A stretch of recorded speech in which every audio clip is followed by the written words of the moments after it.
کہتے تھے کہ آپ کے تقریروں سے، درس سے ہماری بڑی اصلاح ہوئی، ہمارے عقیدوں کی بڑی اصلاح ہوئی، لیکن آپ عورتوں کے بارے میں نرمی نہیں کرتے۔ اب میں کیا کروں؟ حضور نے نرمی نہیں کی، آپ نے بھی فرمایا کہ یا معاشر النساء تصدقنا، خیرات کیا کرو، میں نے سب سے زیادہ جہنم میں تمہیں دیکھا ہے۔ پھر حضور نے بھی سختی کی، اس کا کیا علاج ہے؟ میں نے اللہ سے وعدہ کیا تھا کہ سود میں پیسے نہیں لوں گا، قرضہ بہت تھا، بجور قرضہ، سود میں پیسے لیے، توبہ کرو، استغفار کرو، ادا کرو۔ شیخ عبد القادر جیلانی اللہ کے ولی تھے، اللہ کے بزرگ تھے، ان کی کئی کرامات ہوں گی۔ میرا والد جمعہ کی نماز پڑھتا ہے، باقی نہیں پڑھتا، اس کو کہو وہ توبہ کرے، چونکہ امام احمد بن حنبل رحمۃ اللہ علیہ کے نزدیک ایک نماز چھوڑنے والا بھی کافر ہو جاتا ہے، وہ تو پورا ہفتہ نہیں پڑھتا۔ اگر آدمی پیشاب کے بعد صرف پانی سے استنجا کر لے، ٹھیک ہے، پانی سے کر لے، ٹیشو سے کر لے، یا ٹیشو سے کر کے پھر پانی سے کر لے، ٹھیک۔ نماز کی پابندی ہو، اس میں سب سے بڑی چیز وہی ہے استغفار، توبہ کیا کرو۔ جب انسان سلسل بول کا مریض ہو، اس کو ہر نماز کے لیے استنجا اور وضو نیا کرنا ہو۔ اگر کوئی انسان ساری زندگی اس نے نمازیں نہیں پڑھی تو امام ابو حنیفہ رحمۃ اللہ کے نزدیک تو کافر نہیں ہے، فاسق فاجر ہے، لیکن حنابلہ کے نزدیک تو کافر ہے۔ وہ تو کہتے ہیں مر گیا تو اس کا جنازہ بھی نہ پڑھو اور اس کو مسلمانوں کو قبرستان میں دفن بھی نہ کرو۔ اعصاب کی کمزوری کے لیے کسی حکیم سے رجوع کریں۔ اگر بیوی نے پلکیں بنائی اس کو پیار سے سمجھاؤ، منع کرو کہ منع ہے۔ میں نے ایک موبائل فروخت کیا، دکاندار نے چیک کیا، خرید لیا، لیکن اس میں ایک نقص تھا جو میں نے نہیں بتایا، تو پھر یہ بے حرام ہے۔ آپ کو چاہیے تھا کہ نقص اس پر ظاہر کرتا، آپ نے دھوکہ دیا۔ میں بائک میں ہوا بھرتا ہوں، دکاندار بھی دیکھ رہا ہوتا ہے، میں ان کو پیسے نہیں دیتا، تو اس نے اجازت دی ہوئی ہوگی، اگر اجازت نہ ہو تو پکڑ نہ لے تمہیں۔ بعض لوگوں نے اپنے دکانوں کو چلانے کے لیے ایسی رعایات رکھی ہوئی ہیں کہ لوگ فائدہ اٹھا لیں۔ جیسے پیٹرول پمپ پہ آپ پیٹرول ڈلواتے ہیں تو بعد میں ہوا شوا بھروانی ہو، بیٹری کا پانی چیک کرنا، وہ مفت میں مل جاتا ہے۔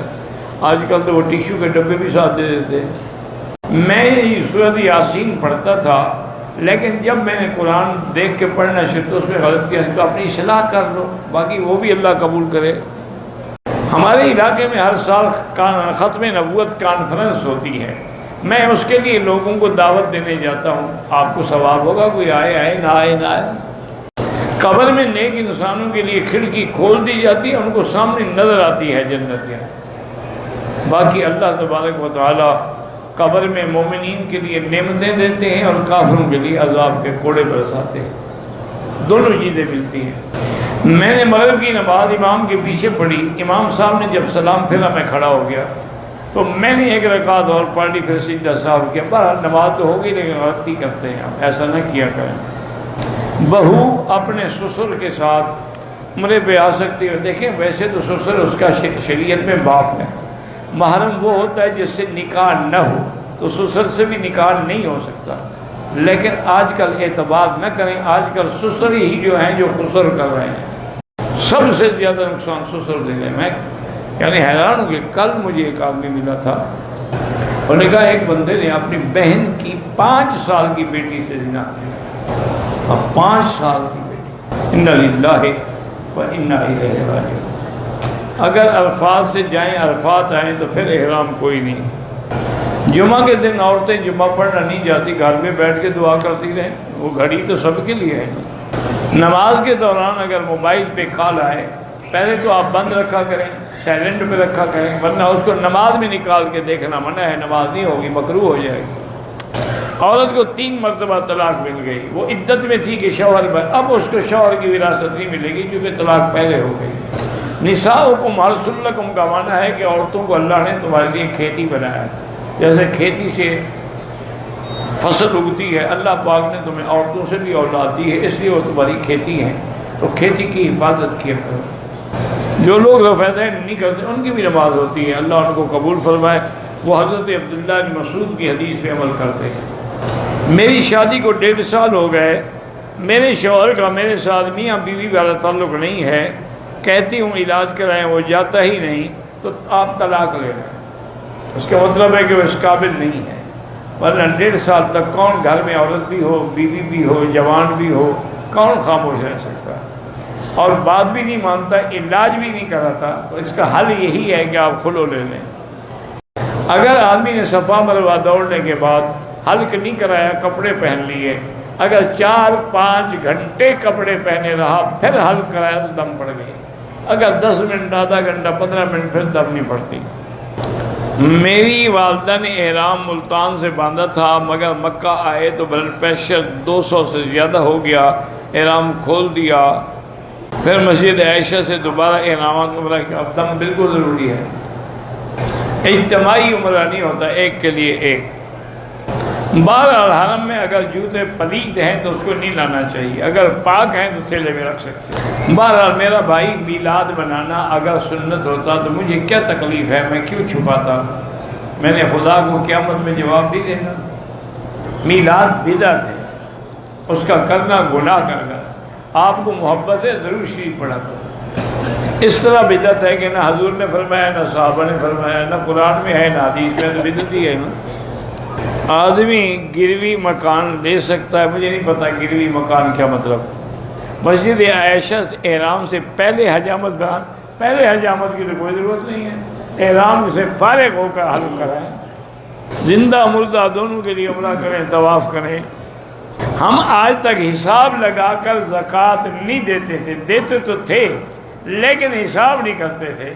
اب آپ اندازہ کر لیں کہ ہماری تقریباً ہر سال زکوٰۃ مثلاً 1000 بنتی تھی، دیتے کتنے تھے ہم؟ 800، تو جتنی کم دی ہے وہ دے دو۔ میرے والد بیمار ہیں، اللہ ہر بیمار کو شفا عطا فرمائے۔ ایک عورت نے سائی کے بعد بال پہلے کاٹنے سے کپڑے پہن لیے، کوئی حرج نہیں، عورت کا کوئی احرام ہوتا ہی نہیں، عمرہ کرے پھر حلق کرا لے، دوسرے عمرے کے لیے بھی بالکل 100 عمرہ کرے، ہر دفعہ اس طرح پھروانا پڑے گا۔ آدمی وضو کر رہا ہو اور نماز کھڑی ہو جائے تو گھر بھاگ جائے۔ اللہ کے بندے وضو پورا کر کے آئے، نماز پڑھے اور کیا کرے؟ کہتے وہ کیا کرے؟ یہی کرے کہ گھر بھاگ جائے۔ اللہ کے بندے وضو پورا کرو، جتنا مل جائے آ جاؤ پڑھ لو، نہ ملے دوسری جماعتیں کھڑی ہوں گی ان میں مل جاؤ، کوئی نہ ملے اپنی پڑھ لینا۔ میرے شوہر کا نام محمد شریف ہے، ان کے لیے دعا کریں۔ میں سب کے لیے بیٹی دعا کرتا ہوں، بہرحال اللہ جانے تم لوگ کرتے ہو یا نہیں، میں سب کے لیے کرتا ہوں۔ نماز بھی پڑھتا ہے، صبح کو سورہ یاسین بھی، پھر بھی اداس رہتا ہوں، کیا وجہ ہے؟ اللہ عالم، اللہ کے ہاتھ میں۔ یہی پڑھا کرو، لا الہ الا انت سبحانک انی کنت من الظالمین، تو اللہ کو غم سے نجات دیں گے۔ کوئی آدمی 6 ماہ یا سال کے ادھار میں پیسے زیادہ لیتا ہے، یہ سود ہے۔ یہی تو سود ہے کہ 1000 دو اور 6 مہینے کے بعد 1500 لو۔ بہرحال بھانجے سے نکاح نہیں، بھانجی سے نکاح نہیں ہو سکتا، چاچا مر جائے تو اس کی بیوی سے نکاح ہو سکتا ہے۔ میرے منہ سے نکل گیا کہ اللہ تعالیٰ کچھ نہیں ہوتا، بہرحال استغفار کرو، لا الہ الا اللہ، اسے دوبارہ پڑھ لو، کوئی نہیں، انسان کی غلطی سے نکل جاتا ہے۔ میری بیٹی شرارت کرتی ہے، اللہ ہدایت دے۔ اگر جمعہ کی نماز میں آخری سجدے میں ہم اگر ملے ہیں، حنفی مسلک میں تو آپ کا جمعہ ہو جائے گا، لیکن باقی ائمہ کہتے ہیں جب تک رکعت نہ ملے جمعہ نہیں ہوگا۔